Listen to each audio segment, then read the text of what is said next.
Hello viewers, I am Deepthi, your friendly neighborhood educator. Today I am going to discuss a mathematics chapter for ICSE class 10, arithmetic progression. So a group of numbers which are arranged in a definite order following a certain rule is called a sequence. And when the members of a sequence are written in a definite order following a certain rule, then it is a progression. So here an arithmetic progression is a sequence of numbers in which each term can be obtained by adding a certain quantity to its preceding term, and the difference between two consecutive terms is called common difference, depicted by D. First term is denoted by A, then D, and journal term by N, and difference between two consecutive terms is called common difference.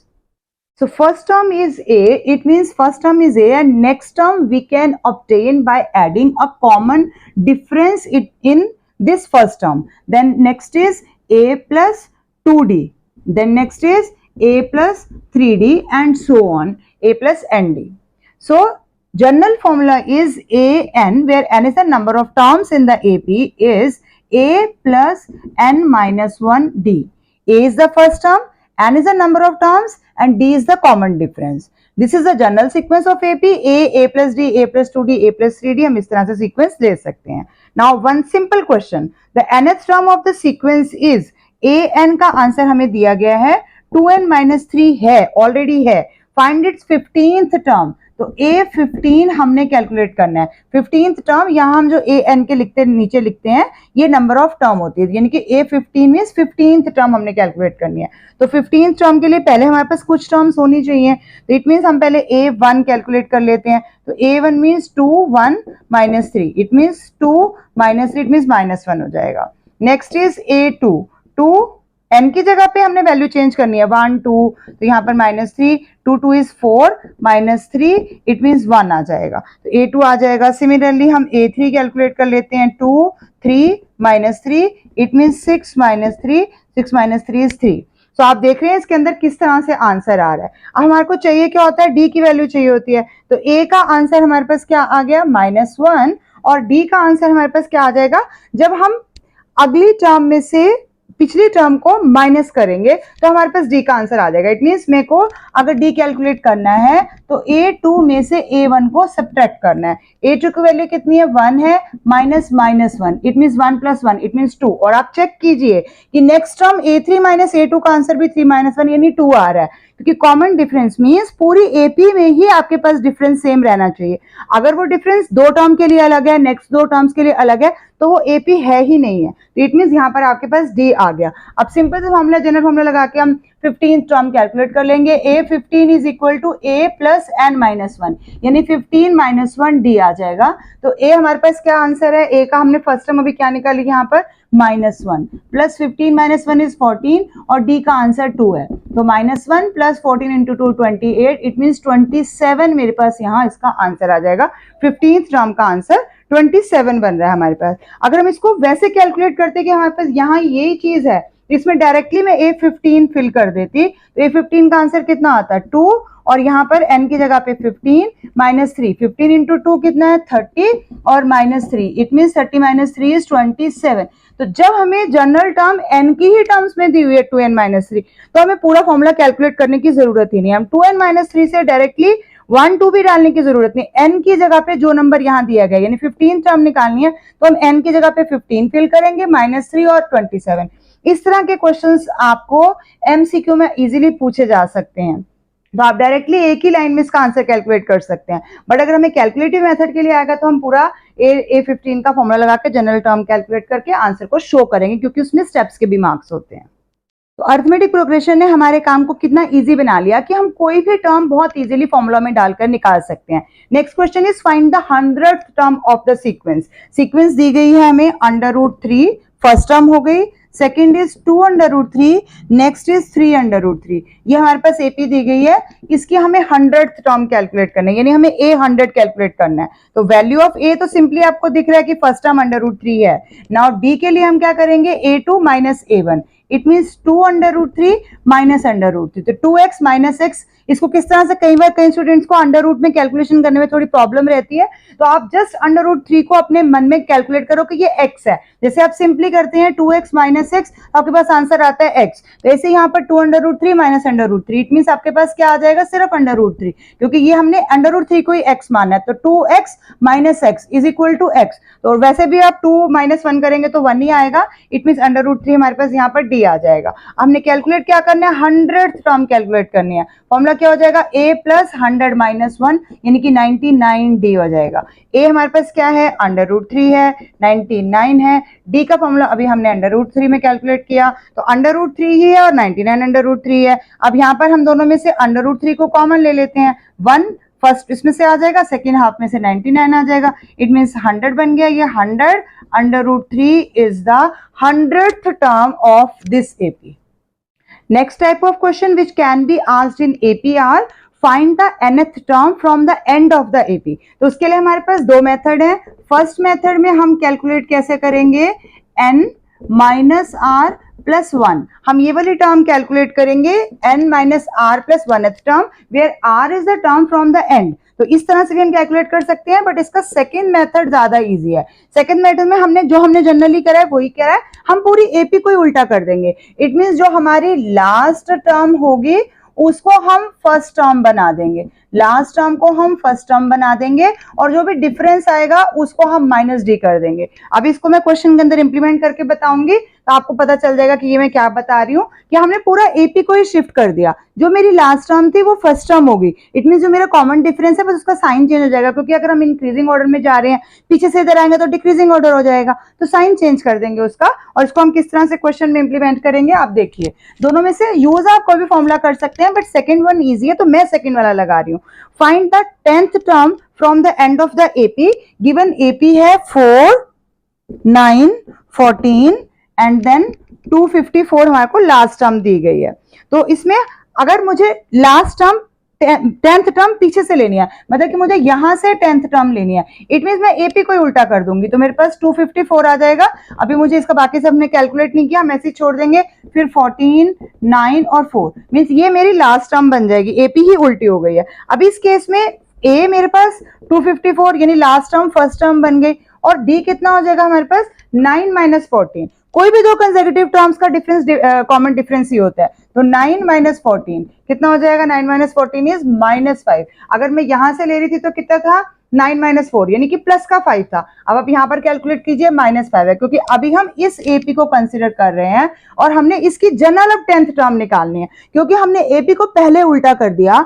अब जो term मुझे and से निकालनी थी वो मैं starting से 10th term निकाल रही हूँ, यानी कि मेरे को अब बस A10 कैलकुलेट करना है। तो A10 का फॉर्मूला क्या हो जाएगा, a प्लस 10 माइनस 1 यानी कि 9d हो जाएगा।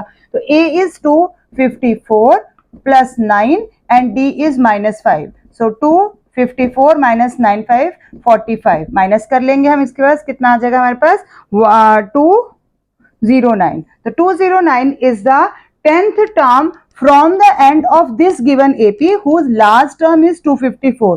तो पीछे से मैं कैलकुलेट करूंगी तो 209 इसकी 10th टर्म आएगी।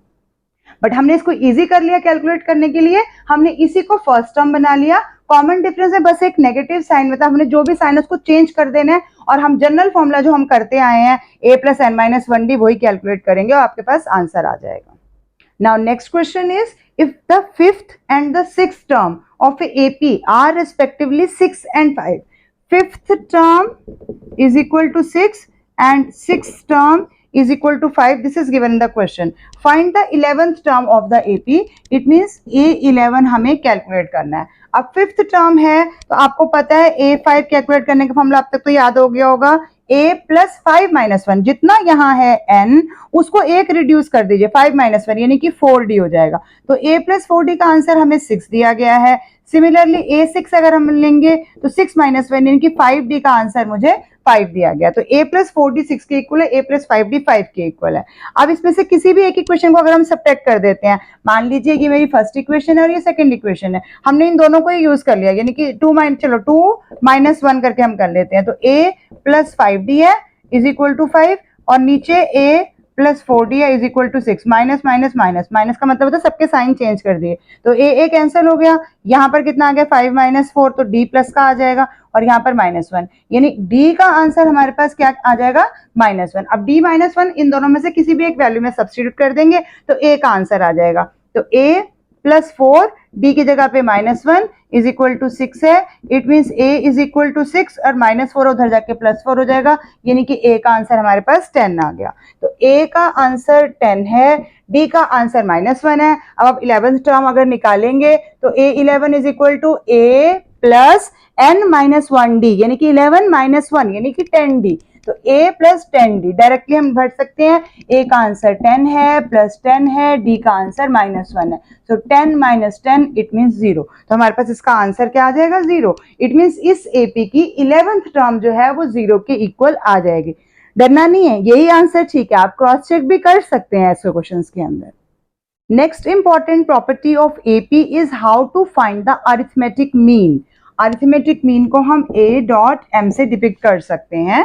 Suppose we have 3 terms in AP A B C, so how we calculate arithmetic mean, it is a plus c, it means इन दोनों का sum divided by 2 is equal to b के equal होगा, this is known as arithmetic mean. a plus c divided by 2 is equal to middle term, जो extreme terms है उनको सम करके हम मिडल टर्म के इक्वल ले लेंगे, उनको हाफ कर देंगे, तो यहाँ पर हमारे पास अरिथमेटिक मीन आया, is the middle term of AP। Second property है, if a same fixed non-zero number, same he number है जो non-zero है, is added or subtracted from each term of AP, then the resulting sequence is also an AP। इस तरह के questions आपको MCQ में पूछे जा सकते हैं, इसीलिए मैं यहाँ पर डिस्कस कर रही हूँ। अगर हम same non zero term add कर रहे हैं या सब्ट्रैक्ट कर रहे हैं तब भी हमारे पास जो AP आएगी वो सेम ही रहेगी और वो भी AP ही होगी, मतलब वो अरिथमेटिक प्रोग्रेशन में ही रहेगा। सिमिलरली अगर मैं मल्टीप्लाई करती हूँ या डिवाइड करती हूँ, मल्टीप्लाइड और divide by a given non zero number, fix number, then the resulting sequence is again a AP। Obviously AP change हो जाएगी बट लेकिन वो फिर भी उसकी प्रॉपर्टीज कैरेक्टरिस्टिक AP की ही रहेंगी। एक और बहुत important property, for an AP if m times the mth term, यानी कि m टाइम्स मैं mth टर्म ले रही हूँ, तो am ले लेंगे हम mth टर्म, तो उसको मल्टीप्लाई करते हैं अगर, तो n times the nth term अगर है, अगर पहले से ये पता है हमें कि m टाइम्स अगर मैं मल्टीप्लाई कर रही हूँ mth टर्म को, n टाइम्स मल्टीप्लाई कर रही हूँ nth टर्म को, n से मल्टीप्लाई कर रही हूँ, अगर ये AP में ऑलरेडी क्लियर है कि ये दोनों चीजें इक्वल हैं आपस में, तो इट मीन्स हमें कभी भी उसकी m प्लस nth टर्म अगर निकालनी है तो उसका आंसर इक्वल टू 0 होता है। m times the mth term of AP is equal to n times the nth term of AP if है, AP में given है, then m plus nth term is equal to 0। आपसे MCQ में पूछा जा सकता है क्योंकि प्रॉपर्टीज है AP की आपके पास। इसको यूज करते हुए एक और एग्जांपल लेते हैं, जैसे मान लेते हैं हमें 8 टर्म दिया है, तो m हमने 8 ले लिया, तो 8 टाइम्स हमने 8th टर्म का लिया है और क्वेश्चन में हमें दिया गया है कि ये 15 टाइम्स 15th टर्म के इक्वल है। 15th टर्म को हम A15 या T15 से भी कई बुक्स में लिखा होता है, तो 8 टाइम्स A8 15 टाइम्स A15 के इक्वल है, तो इन दोनों का सम कितना हो जाएगा, m प्लस n मीन्स 8 और 15 को प्लस करूंगी तो कितना आया 23, तो इट मीन्स इस AP की जो 23rd टर्म निकलेगी उसका आंसर क्या होगा 0, उसका आंसर 0 होगा। ये कैरेक्टरिस्टिक यहाँ पर मैं आपको बताने की कोशिश कर रही हूँ, तो A23 0 आ जाएगा। In next question the sum of the 4th and 8th term, तो अब तक आपको क्वेश्चन को लिखना आ गया होगा, sum of 4th and 8th term means 4th term है 8th टर्म है और ये इनका सम है। Sum of these two terms of AP is given as 24 and sum of 6th term and 10th term, 6th term and 10th term, इनका sum हमें is 34 और ये सेम AP है, क्वेश्चन में गिवन है। फाइंड द फर्स्ट 3 टर्म्स, ये हमने find करना है कि फर्स्ट 3 टर्म्स क्या होंगी, तो क्योंकि हमारे पास दो अननोन क्वांटिटीज है ना, हमारे पास A दिया है ना D दिया है, तो हमारे को दो इक्वेशंस बनानी है जो कि ऑलरेडी इजीली क्वेश्चन में बन रही हैं, बस हमें इनकी वैल्यू सब्स्टिट्यूट करना है। अब A4 की वैल्यू क्या होती है अब तक आपको समझ में आ गया होगा, A4 मतलब AN हो गया, तो A plus n minus 1D, यानी कि A plus 4 minus 1 means 3D, तो A4 की जगह मैं डायरेक्टली A प्लस 3D ही फिल कर रही हूँ। A8 is A plus 7D is equal to 24 हो जाएगा, कैलकुलेट करिए 2a plus 3 and 7 10d is equal to 24। 2 common है, चलो देख लेते हैं, क्या पता उससे हमारे चाहिए होगा। अब a6 को किस तरह से लिखना है, a plus 5d, a10 is a plus 9d is equal to 34। So 2a plus 5 and 9 14d is equal to 34। दोनों तरफ 2a है, this is first equation, this is second equation. So 2 में से फर्स्ट को सब्ट्रैक्ट कर देते हैं, 2 minus 1, तो मैं डायरेक्टली इसी के नीचे लिख रही हूँ 2a plus 10d is equal to 24। Minus means हमें सारे साइन चेंज करने हैं, 2a get cancels, 14 minus 10 is 4d, 34 minus 24 is 10, so d is equal to 10 upon 4, और you can also write 5 upon 2। So value of d is 5 upon 2। अब इस value of d को हम इन दोनों में से किसी भी एक इक्वेशन में, ये हमारी फर्स्ट इक्वेशन है और इससे हमारे पास ये सेकेंड इक्वेशन है, किसी भी एक इक्वेशन में सब्स्टिट्यूट कर सकते हैं। तो putting the value of d in this equation, 2a plus 10 d is 5 upon 2 is equal to 24. So 2a is equal to 24 minus this is 25. So minus 1. So a is minus 1 upon 2. So a is minus 1 upon 2 and d is 5 upon 2. Find the first three terms. First three terms are a plus d and a plus 2d. सबसे पहले starting में मैंने आपको यही बताया था कि किस तरह से हम सीक्वेंस को लेते हैं। तो a प्लस डी, तो a हमारे पास आ गया माइनस 1 अपॉन 2। अब d के सेकेंड टर्म के लिए a प्लस डी करना है हमने, यानी कि माइनस 1 अपॉन 2 प्लस 5 अपॉन 2 लेना है। और थर्ड के लिए हमें डायरेक्टली a की वैल्यू डालिए माइनस 1 अपॉन 2, या फिर इसकी वैल्यू आ जाएगी, उसमें भी आप सिर्फ एक d भी ले सकते हैं। तो पर यहाँ पर हमने ले लिया है तो 2 और 5 अपॉन 2, इसको कैलकुलेट कर लेंगे तो कितना आ गया, माइनस 1 अपॉन 2 तो फर्स्ट टर्म है ही है, इसको कैलकुलेट करेंगे 5 माइनस 1 इज 4 अपॉन 2, तो 4 अपॉन 2 इज 2, इसको करेंगे तो ये कितना हो जाएगा 5, माइनस 1 अपॉन 2 प्लस 5, तो ऐसे भी रहने देंगे तब भी आ जाएगा माइनस 1 प्लस 5 इंटू 2 10, तो माइनस 10 माइनस 1 मीन्स 9 अपॉन 2, तो माइनस 1 अपॉन 2, 2 एंड 9 अपॉन 2, ये हमारी फर्स्ट थ्री टर्म्स आई हैं इसी एपी की, जिनका सम दिया गया था दो टर्म्स का 24 और 6 और 10 टर्म का 34। इन्हीं का पहले हमने a कैलकुलेट किया, d कैलकुलेट किया, first we calculate d here, then with the help of d we have calculated a here, and then putting in the formula a plus d, a plus 2d, we will get these three terms, minus 1 by 2, 2 and 9 by 2. In next question, which term of AP, and the given AP is 4, 11, 18, 25, is 42 more than 25th term. 25th term is A25, or you can write T25 also here. तो 42 more लेना है, तो first of all we need to calculate what is A, what is D, and A25 term है क्या है. So here A is 4, D is 11 minus 4, it means 7. So D आ गया, A आ गया, इसके बाद हमें क्या निकालना है, 25th term. 25th term is a plus 21 minus 1, यानी कि 25 minus 1, it means 24, और d कितना है 7, a की वैल्यू हमारे पास कितना है 4, तो 4 प्लस डायरेक्टली इसको कैलकुलेट कर लेते हैं, 4 प्लस 24 इंटू 7, तो 4 आ जाएगा यहाँ से, और 24 और 7 को मल्टीप्लाई करेंगे तो 168 आ गया, इट मीन्स 172 हमारे पास 25th टर्म है। अब लेट जो हमारे को पूछी गई है required term is a n है, तो ए एन किसके इक्वल हुए, उसने क्या कहा था 25th टर्म से 42 मोर है, 25th टर्म की वैल्यू आई 172, या फिर पहले आप एक बार सिर्फ लिख लीजिए कि A25 प्लस उससे 42 मोर है। अब A25 की वैल्यू 172 है और प्लस 42 है, इन दोनों को प्लस करेंगे तो आपके पास आंसर आ रहा है 214 है। इट मीन्स हमें जनरल टर्म निकालनी है जिसका आंसर अब 214 आ रहा है, तो जनरल टर्म का formula A plus n minus 1d is equal to 214. What is the value of A? 4 है, plus n here we need to calculate, तो n minus 1 हमें as it is रहने देना पड़ेगा, D का आंसर 7 है, is equal to 214 है। अब calculation 4 plus 7n minus 7 is equal to 214, it means 7n is equal to 4 minus 7 is minus 3, so 214 minus उधर जाकर प्लस हो जाएगा, it means 217, तो n is equal to 217 divided by 7, अगर आप इसको कैंसिल करेंगे तो 7 3 21, 31, तो 31 हमारे पास आ जाएगा, so the value of n is 31, it means 31 term जो मेरे पास आएगी वो 25th टर्म से 42 और बड़ी होगी तो 31 term, n is equal to 31 is our correct answer in this AP. In next question, determine the value of k. We need to find the value of k for which this and this, these are the three terms are in AP. These three terms are in AP. We need to find the value of a.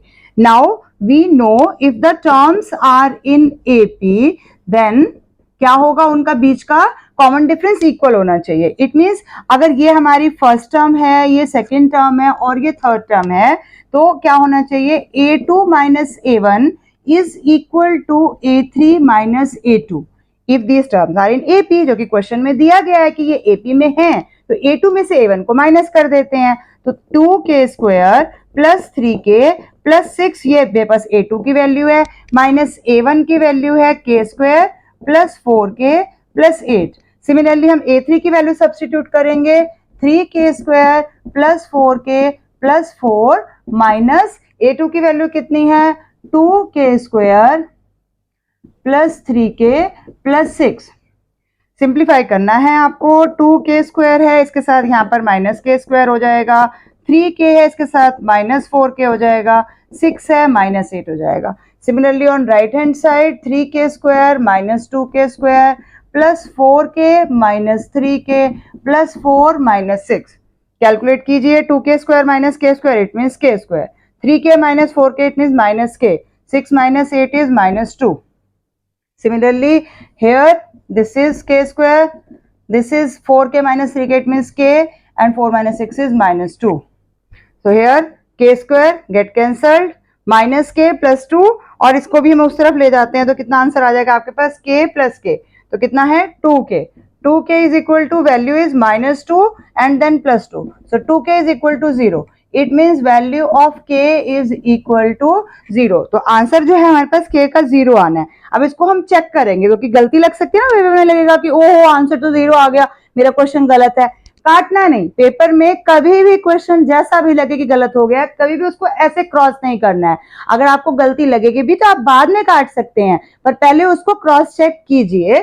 Otherwise कभी paper में काटना भी होता है तो आप यहाँ पर छोटा सा क्रॉस लगा सकते हैं पेंसिल के साथ, क्योंकि बाद में हो सकता है आपको वो क्वेश्चन गलत ही ना लगे या आपको उसको रिपीट करने का टाइम ही ना मिले, दोबारा सॉल्व करने का टाइम ही ना मिले, तो आपके अननेसेसरली पूरे क्वेश्चन के मार्क कट जाएंगे जबकि वो क्वेश्चन पूरा ठीक होगा. जैसे ये क्वेश्चन ठीक है, हम इसको चेक कर लेते हैं, जब हमारे पास लास्ट में टाइम बचता है तो हम उसमें चेक कर सकते हैं. अब आप चेक कीजिए, के की वैल्यू को यहाँ पर फिल कीजिए, के स्क्वायर है 0 हो जाएगा, 4k है 0 हो जाएगा, बचेगा क्या 8 बचा. सेकंड टर्म में क्या बचेगा 6 और थर्ड टर्म में क्या बचेगा 4. तो 8, 6 और 4 एपी में है या नहीं है. 6 माइनस 8 करूंगी या 4 माइनस 6 करूंगी, आंसर कितना आएगा, -2 आएगा. इट मीन्स कॉमन डिफरेंस है, it means these terms are in AP, it means our value of K is 0 in this question.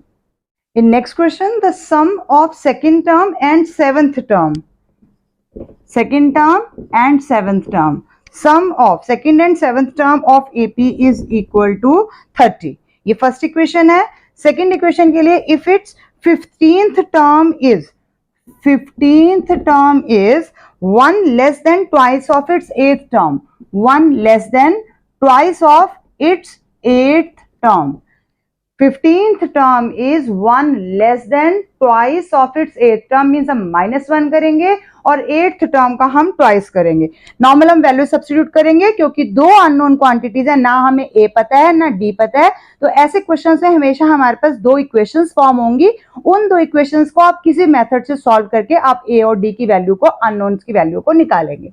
तो a2 के लिए अब तक आपको याद हो गया होगा a प्लस d है, a7 के लिए a प्लस 6d है इज इक्वल टू 30 है. a is 2a and this is 7d is equal to 30. This is our first equation. For second equation, a15 means a plus 14d is equal to 2. a8 is a plus 7d minus 1. So simplifying, a plus 14d is equal to 2a plus 14d minus 1. 14d cancel ही हो जाएगा. 2a minus ए इस तरफ हम ले लेते हैं, 2a minus A transpose करते हैं, a आ जाएगा और इस तरफ 1, यानी कि यहाँ बिना कैलकुलेशन के हमारे पास a का आंसर 1 के इक्वल आ रहा है. तो a का आंसर 1 आ गया. a की वैल्यू को यहाँ सब्स्टिट्यूट करते हैं, d का आंसर आ जाएगा 7d is equal to 30 minus 2, a का वैल्यू 1. 30 minus 2, it means 28. 7d is equal to 28, तो d is equal to 28 divided by 7, it means 4, तो d is equal to 4. d का आंसर आ गया, a का आंसर आ गया. हमने क्या करना था, फाइंड AP. अब AP कैलकुलेट करने के लिए आपको a plus d, a plus 2d, a plus 3d से 2-3 टर्म्स ही निकालनी होती हैं. a is 1, 1 plus 4 is 5, 5 plus 4 is 9, 9 plus 4 is 13. So 1, 5, 9, 13 and so on. This is the required AP according to the terms of the question given here. Some more associated formulas with AP. One important formula is sum of the n terms of the AP. If we need to find the sum of n terms of the AP, then the formula is n by 2, 2a plus n minus 1d. A is the first term, n is the number of terms और ये हमारे पास simple formula बन जाएगा n by 2 twice of a कर देंगे, अंदर n minus 1 into d कर देंगे. आपको लर्न करना पड़ेगा फॉर्मूला. अगर हमें डायरेक्टली लास्ट टर्म गिवन है l, जहां पर हमारे पास लास्ट टर्म गिवन होती है, कभी कभी हमें एपी में लास्ट टर्म गिवन होगी, तो सम का फॉर्मूला हो जाएगा n by 2 a plus l, क्योंकि l का मतलब हमने a plus n minus 1d यहीं से इसको यहाँ l से रिप्लेस कर दिया, तो ये 2a को हमने स्प्लिट कर दिया, एक इधर चला गया और एक यहाँ रह गया. तो इसी फॉर्मूला से यूज करके हम n by 2 a plus l भी ले सकते हैं, बट ये फॉर्मूला हमें यूज कहाँ करना है, where last term is given in the AP. कुछ और चीजें, अगर हमें sum of 3 consecutive terms of AP given है कि सम ऑफ 3 कंसेक्यूटिव टर्म्स है एपी का, ये आंसर है, तो उन टर्म्स को फाइंड कीजिए. तो वहां पर हम टर्म्स को जनरली हमने क्या लिया था, a plus d, a plus 2d, लेकिन वहां पर हम किस तरह से लेंगे, a minus d, a and then a plus d. अगर हमें दिया गया है क्वेश्चन के अंदर कि sum of 3 terms of the AP, तो हम इस तरह से लेंगे a minus d, यानी हमने एक टर्म a ले ली, एक a minus d और एक a plus d ले ली. सिमिलरली अगर हमें दिया गया कि 5 कंसेक्यूटिव टर्म्स का सम ये है, तो 5 टर्म्स के लिए हम कैसे लेंगे, a minus d, a plus d तो रहेगा, a minus 2d और a plus 2d एक और टर्म ऐड हो जाएगी, यानी कि 3 से जैसे हमने लिया वैसे ही 5 लेंगे. इसका फॉर्मूला क्या में हमें फायदा क्या होगा, जब इनका सम लेंगे तो ये d और d कैंसिल हो जाएगा और हमारा जो सम है वो 3a के इक्वल आ जाएगा और हमारी कैलकुलेशन बहुत सिंप्लीफाई हो जाएगी. अगर हमें दिया गया है sum of consecutive 4 terms of AP, तो उसमें हम a को छोड़ देंगे, a नहीं रहेगा, a minus d, a plus d रहेगा, उसके बाद हम a minus 3d और a plus 3d डायरेक्टली ले लेंगे. तो ये हमें कब लेना है, जब हमें 3 कंसेक्यूटिव टर्म्स गिवन है का सम गिवन है, और 5 टर्म्स के लिए हमें इस तरह से लेना है और 4 टर्म्स के लिए हमने इस तरह से लेना है. तो आई होप आपको समझ में आ गया होगा. सम ऑफ n टर्म्स हमने ये फॉर्मूला कैलकुलेट करने के लिए लगाना है. सम ऑफ n टर्म्स ही है, लेकिन हमें लास्ट टर्म गिवन है, तो हम डायरेक्टली a plus l लगा सकते हैं, n by 2 बाहर मल्टीप्लाई होगा. 3 टर्म लेनी है तो a minus d, a और a plus d लेनी है. 5 टर्म्स लेनी है तो a minus 2d, a minus d, a और a plus d और a plus 2d लेनी है. अगर हमने 4 टर्म्स लेनी है तो a minus 3d, a minus d, a plus d और a plus 3d लेनी है. इस तरह से आप टर्म्स अगर लेंगे तो कैलकुलेशन में हमारे को बहुत इजी हो जाएगा क्वेश्चन जो आपके पास होगा, sum of terms of AP वाला. Question using this formula is sum of first 7 terms of AP. Sum of 7 terms of AP is 49 and that of 17 terms. 17 terms is 289. Given data is this. Find the sum of first n terms. तो हम किस तरह से calculate करेंगे, अब यहाँ पर आप कैलकुलेट कीजिए. पहले 7 टर्म्स का दिया गया आपको, तो 7 टर्म्स के लिए formula Sn is equal to क्या पढ़ा था अभी हमने, n by 2 यानी कि 7 by 2, n by 2, 2a हमें नहीं पता, हम a ही लिखेंगे, 2a plus n पता है 7 है, तो 7 minus 1 कितना हो जाएगा, 6d इज इक्वल टू, हमें आंसर भी पता है कि 49 है. अब इसको थोड़ा सा सिंप्लीफाई कीजिए आप, 7 है नीचे चला जाएगा, तो यहाँ से कितना हमारे पास बचा, 2a plus 6d है और इधर से 49 है, इंटू 2/7 हो जाएगा, 7 7 49 यानी कि 14 हो जाएगा. तो 2a plus 6d is equal to 7 to the 14. इसमें से भी हम 2 कॉमन ले सकते हैं अगर जरूरत पड़ेगी तो. अब 17 वाली साइड में जाते हैं. Sum of 17 terms is equal to n by 2 यानी 17 by 2. 2a हमें फिर से नहीं पता, तो 2a ही रहेगा, प्लस 17 minus 1 इट मीन 16, और d भी नहीं पता, d भी अननोन है, इज इक्वल टू 289. इसको सिंप्लीफाई करेंगे तो 2a plus 16d is equal to 289 है, उस तरफ जाएगा तो 2/17 हो जाएगा। तो 17 square is 289, so it means यहाँ पर 17 आ गया, इट मीन 17 इंटू 2 34 हो गया। So 2a plus 16d is equal to 34 है, and here 2a plus 6d is equal to 14 है। तो यहाँ पर हम इनको इक्वेशंस बना देंगे, this is our first equation and this is our second equation. फिर हम लिखेंगे, सिंप्लीफाई करेंगे सेकेंड माइनस वन, यहाँ पर मैं कर रही हूँ क्योंकि मेरे पास जगह कम होती है, तो सेकेंड माइनस वन हम डायरेक्टली कर रहे हैं तो 2a कैंसिल हो जाएगा, 16 माइनस 6 इट मीन्स 10d हो जाएगा, और यहाँ पर 20 आ गया, तो d की वैल्यू मेरे पास आ जाएगी 2। तो value of d is 2। Substituting this value of d here किसी भी एक इक्वेशन में पुट कर दीजिए, 2a is equal to 14 minus 6 and value of d is 2. So 14 minus 6 to 12. It means 2. So 2a is equal to 2 means value of a is 1. Value of a is 1, value of d is 2. हमने calculate क्या करना था इसमें, सम of first n terms. तो n terms के calculation के लिए हमें इसमें एक बार और Sn का फॉर्मूला लगाना पड़ेगा। तो Sn के फॉर्मूले के लिए हम बाकी सब कैलकुलेशन कर चुके हैं। Sn is equal to n by 2, formula वही रहेगा 2a plus n minus 1 d। अब इसके अंदर वैल्यू सब्स्टिट्यूट करनी है हमने, n बाय 2 तो हमें लिखना ही है क्योंकि n के टर्म्स में ही आंसर देना है। 2 a का आंसर कितना आया है 1, प्लस n रहेगा, n माइनस 1 ऐसे ही रहेगा, d का आंसर कितना आया है 2। अब इसको थोड़ा सा हम सिंप्लीफाई कर लेते हैं कि हमारे पास वैल्यू कितनी बन रही है, तो इतनी बड़ा आंसर तो नहीं दे सकते हैं, तो 2 प्लस इसको मल्टीप्लाई करेंगे तो 2n और माइनस का ये 2 आ जाएगा। अब 2 और 2 कैंसिल हो जाएगा, इट मीन्स n बाय 2 है और अंदर 2n है, 2 भी कैंसिल हो जाएगा तो n square. It means sum of n terms of this AP जिसका हमें इतना सब कुछ दिया गया था उसका सम n टर्म्स का सिर्फ n स्क्वायर बन रहा है। Sum of 7 terms, sum of 17 terms दिया था, उसको यूज करके हमने a और d की टर्म्स में दो इक्वेशंस निकाली। फिर किसी भी एक वैल्यू को आप कैलकुलेट कर सकते हो, d को कर लो या a को कर लो, दोनों को निकालना है। अल्टीमेटली हमने सम ऑफ n टर्म्स में दोबारा फॉर्मूला पुट करना है और n की टर्म्स में हमने उनको आंसर देना है। तो n square is the sum of n terms of this AP। In next question, 8th term of AP is 37.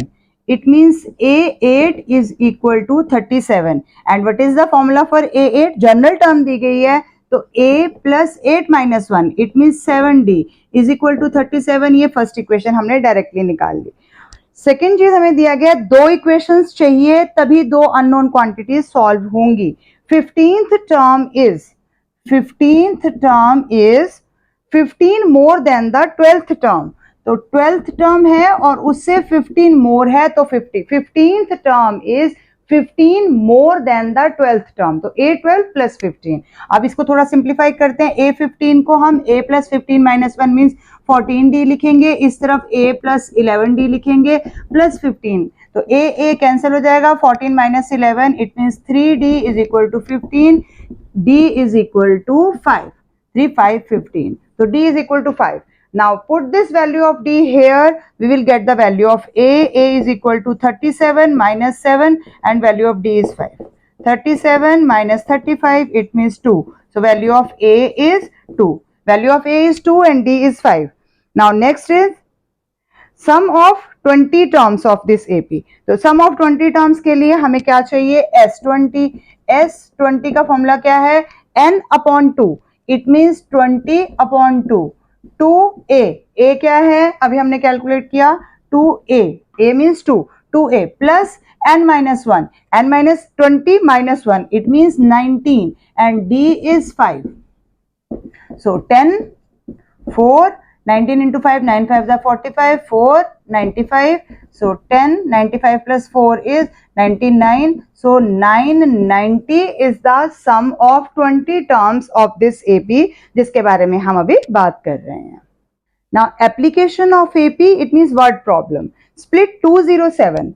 207 को हमने 3 parts में split करना है into 3 parts such that these parts are in AP and the product of the 2 smaller parts is 4 6 2 3। अभी हमने क्या discuss किया था, जब भी ऐसे AP को हमने 3 टर्म्स में स्प्लिट करना है तो हम टर्म्स को कैसे लेंगे, A minus D, A and A plus D. अब क्वेश्चन के अकॉर्डिंगली हमें क्या कहा गया, product of two smaller parts. Smaller part कौन सा होगा, A प्लस डी तो बड़ा होगा ना, तो स्मॉलर पार्ट कौन है, A और A minus D. It means इन दोनों का प्रोडक्ट हमें क्वेश्चन में इक्वल दिया गया है 4623 के, यानी हमें दो इक्वेशंस बनानी है, कैसे भी करके दो इक्वेशंस बनानी है। यही तीन टर्म है, इनका सम ये है। पहले पार्ट में क्या है ना, स्प्लिट इनटू 3 पार्ट, तो मैं इसी 207 के 3 पार्ट कर रही हूं। It means A minus D plus A plus D, ये 3 पार्ट्स है हमारा। ये किसके इक्वल है, 207 के इक्वल है। ऐसे लेने का बेनिफिट ही क्या है हमारे पास, क्योंकि हमने माइनस डी और प्लस डी इसलिए लिया क्योंकि जब मैं इनको प्लस करूंगी तो ये कैंसिल हो जाएंगे, माइनस डी और plus D. It means A, तो आंसर बनेगा 3A इज इक्वल टू 207, और यहां से A का आंसर हो जाएगा 207 डिवाइडेड बाय 3। 3 6 18, 3 9 27, तो 69 आ जाएगा हमारे पास A का आंसर। तो A इज इक्वल टू 69, ये हमारे पास एक टर्म आ गई, तो हम तीनों टर्म निकाल सकते हैं, यहीं से निकल सकती हैं। बट क्योंकि हमें दूसरा भी दिया गया, क्योंकि D नहीं है ना अभी हमारे पास, D कैसे कैलकुलेट करेंगे, तो D के लिए हमें एक और हमेशा दो इक्वेशंस बनानी ही बनानी है। सेकेंड इक्वेशन क्या दी है, इन दोनों का प्रोडक्ट, दो स्मॉलर वालों का जो प्रोडक्ट है वो कितना है, 4623। तो A है और A माइनस डी स्मॉलर है, दोनों ये स्मॉलर है ना, A प्लस डी तो बड़ा हमें दिख ही रहा है, तो 4623 के इसके इक्वल हो रहा है। अब यहाँ पर आप A की वैल्यू को कैलकुलेट कर दीजिए, यहाँ पर डाल दीजिए, सब्स्टिट्यूट कर देते हैं, तो 69 आप डाल दीजिए यहाँ पर A की जगह पे 69, अंदर भी 69 minus D is equal to 4623। So 69 minus D is equal to, इसको डिवाइड कर देते हैं, 4623 को 69 से डिवाइड करेंगे, आपके पास आंसर आएगा 67। तो D का आंसर कितना आ जाएगा, 69 माइनस 67, इट मींस 2। तो D का आंसर 2 आ रहा है, A का आंसर हमारे पास 69 दिया गया है और D का आंसर 2 है। अब हमें क्वेश्चन में क्या कहा गया था, स्प्लिट, इसी को हमने दो पार्ट्स में किया, तो 3 पार्ट हमारे पास बने क्या क्या है, A माइनस डी। अब A क्या है 69 और D क्या है 2, यानी कि 69 माइनस 2 मेरा छोटा पार्ट बनेगा, फिर हमारा A जो यानी कि 69 है, फिर अगला 69 प्लस 2, तो ये मेरे पास 3 पार्ट बनेंगे। अब 69 minus 2 mean 67, then 69 and then 71, ये 3 स्प्लिट पार्ट्स हैं 207 के। अगर आप इनको प्लस करेंगे तो आपके पास 207 आना चाहिए, आप क्रॉस चेक कर सकते हैं। 67, 69 and 71 are the 3 parts of this 207, और ये तीनों ही आपको दिखाई दे रहे हैं कि एपी में है। आप दोनों में देख ही रहे हैं कि डिफरेंस जो 2 का ही आ रहा है, कॉमन डिफरेंस सेम आ रहा है, यानी ये एपी में है। In the last question of today's video, a manufacturer of TV sets produce 600 units in the third year. तो थर्ड ईयर में A3 में 600 यूनिट्स प्रोड्यूस किए गए हैं, and 700 units in the seventh year. Seventh year में 700 units produce किए गए हैं, तो A7 का आंसर 700 हो जाएगा इसमें। Assuming that the production increases uniformly by fixed number of year, हमें नहीं पता कितना है, तो हम मान लेते हैं let fixed number of year जो है उसको हम डी के इक्वल ले लेते हैं कि हर साल डी से बढ़ता जा रहा है। फाइंड, फर्स्ट पार्ट में हमने फाइंड करना है the production in the first year. तो फर्स्ट ईयर में प्रोडक्शन कितनी हो जाएगी, फर्स्ट ईयर की प्रोडक्शन मीन्स हमने ए ही कैलकुलेट करना होता है, तो फर्स्ट ईयर के प्रोडक्शन के लिए हमें पर ए कैसे कैलकुलेट करेंगे, तो उसके लिए हमें बाकी चीजें भी यूज करनी पड़ेंगी। इट मीन्स हमें A3 यूज करना है। A3 का मतलब जनरल टर्म में जब हम A3 फिल करते हैं तो कितना आता है, A plus 2D n minus 1D is equal to 600। ये हमारे पास फर्स्ट इक्वेशन हो गई। सिमिलरली जब हम सेवंथ वाले में फिल करेंगे तो हमारे पास कितना आ जाएगा, A प्लस 7 माइनस 1 यानी कि 60 इज इक्वल टू 700। अब ये फर्स्ट आ गई, ये सेकंड आ गई, सेकंड माइनस 1 जैसे हम हमेशा करते आए हैं, A plus 2D is equal to 600 आ जाएगा आपके पास यहाँ पर, क्योंकि हमारे को यही दिए गए थे values. Minus minus A cancel हो जाएगा, ये कितना आ गया 4D एंड दिस इज 100, तो D is equal to 100 divide by 4 means 25। तो D का आंसर हमारे पास यहाँ से 25 आ जाएगा। अब D की वैल्यू को यहाँ पर फिल कर देते हैं, तो A का आंसर आ जाएगा 600 minus 2 and value of D is 25। तो 600 minus 50 it means 550।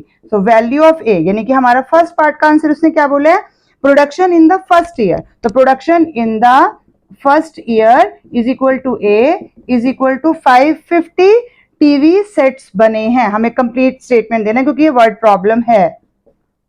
Second part के लिए पूछा गया है production in the 10th year. Production in the 10th year means A10 है। A10 का आंसर किस तरह से कैलकुलेट होता है, A plus 9D। value of A is 550 plus 9 and value of D is 25. So 550 plus 25 into 9 हम इसके अंदर कैलकुलेट करके डालेंगे तो 225. इट मीन्स आपके पास आंसर आ जाएगा 775. In third part, last part में पूछा गया टोटल प्रोडक्शन इन 7 years. अब जब टोटल प्रोडक्शन जहां आ गया, इट मीन्स वहां पर हमने सम निकालना है. तो सम निकालना है हमने कितना, 7 years के लिए. तो सम ऑफ 7 टर्म्स, तो क्या हो जाता है, n/2 मीन 7/2 हो गया. 2 a की वैल्यू अभी हमने कैलकुलेट करी है 550 है. a का आंसर हमने अभी यहाँ पर कैलकुलेट किया था ना 550. तो 2a प्लस n-1d. तो 2a प्लस n कितना है 7. 7 - 1 मीन 6 हो जाएगा. और d कितना है 25. इसको आप कैलकुलेट करेंगे तो आपके पास आंसर आ जाएगा 7/2 है. 550 को 2 से करेंगे, या इसमें से हम 2 को कॉमन भी ले सकते हैं क्योंकि ये 2 कॉमन ले लेंगे तो ये 2 और ऊपर का नीचे का 2 कैंसिल हो जाएगा. तो 550 और इधर 25 into 3 रह जाएगा हमारे पास. तो 550 और प्लस करेंगे 25 into 3 मीन 75 अंदर रह जाएगा. और बाहर, और ये वाला 2 मैंने कॉमन लेके कैंसिल कर दिया तो बाहर सिर्फ 7 रह गया. इसको भी आप मल्टीप्लाई करेंगे तो आपके पास आंसर आ जाएगा 4375. 4375 टीवी यूनिट्स हमने बनाए हैं टोटल 7 years के अंदर. तो यहाँ पर इन क्वेश्चंस पे बस यही समझना मुश्किल है कि हमें सम ऑफ 7 टर्म्स कब लेने हैं और सिर्फ 7th टर्म कब लेनी है. फॉर्मूला तो आपको याद हो ही गए हैं. एप्लीकेशन में बस इतनी सी ही प्रॉब्लम होती है. हालांकि वर्ड प्रॉब्लम्स बहुत ज्यादा पेपर में नहीं आती, एप्लीकेशन बेस्ड क्वेश्चंस आते हैं. वर्ड प्रॉब्लम्स एपी या जीपी की पिछले सालों में नहीं आ रही थी, बट मे बी आ जाए. और कुछ क्वेश्चंस जो कुछ स्टूडेंट्स जो एक्स्ट्रा क्वेश्चंस करना पसंद करते हैं उनके लिए लास्ट के 2 क्वेश्चंस हैं. होपफुली आपको समझ में आ गया होगा. मुझे पहले ऐसा लगता था कि ये चैप्टर बहुत इजी है, बट मैंने लास्ट ईयर जब लाइव सेशन लिया तो मुझे पता चला कि मैक्सिमम डाउट्स एपी चैप्टर से ही आए हुए थे. तो बहुत सारे स्टूडेंट्स पेपर के टाइम तक ऐसे थे जिन्होंने एपी भी कवर नहीं किया हुआ था. हालांकि ये बहुत इजी चैप्टर है, इसीलिए मैंने स्टार्टिंग में ये वीडियो बनाई है. हालांकि स्टार्टिंग तो नहीं है, पर चलो आपको हाफ ईयरली में हेल्प कर सकती है अगर आप अभी भी मेरी वीडियो से क्वेश्चन समझ के कर लेंगे. Still if you have any doubt you can tell me in the comment section.